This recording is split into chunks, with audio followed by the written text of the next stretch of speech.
വടക്കൻ ഗാസയിൽ ശേഷിക്കുന്ന പലസ്തീൻകാരെയും ബലമായി ഒഴിപ്പിക്കാൻ ഇസ്രായേൽ സൈന്യം നടപടികൾ തുടങ്ങി.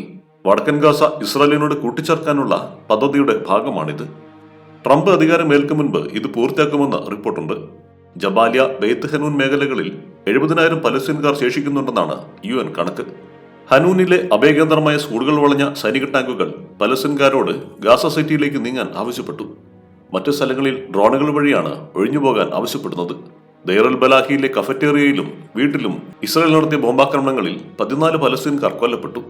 ഇവിടെ ചിലയിടങ്ങളിൽ ഇസ്രായേൽ സൈന്യവും ഹമാസും തമ്മിൽ ഏറ്റുമുട്ടൽ തുടരുന്നുവെന്നാണ് റിപ്പോർട്ട്. ജബാലിയയിൽ ഇന്നലെ 4 ഇസ്രായേൽ സൈനികർ കൊല്ലപ്പെട്ടു.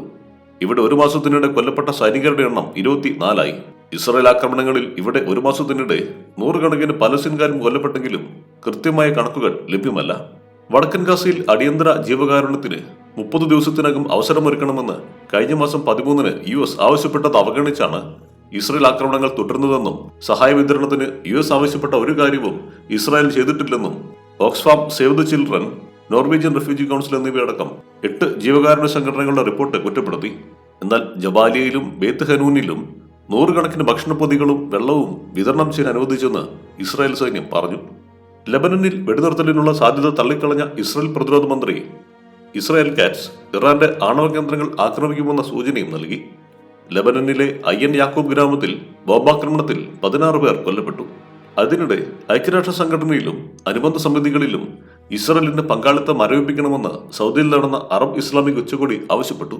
ഇസ്രായേൽ ആക്രമണത്തെ Arab league secretary general Ahmed Abdul ഗെയ്ദും കടുത്ത ഭാഷയിൽ വിമർശിച്ചു.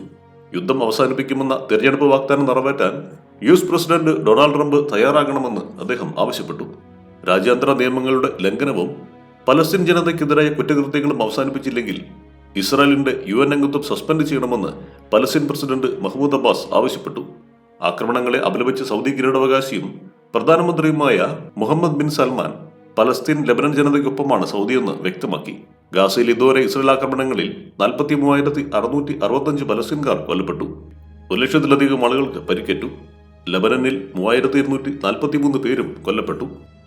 News desk, one nation media.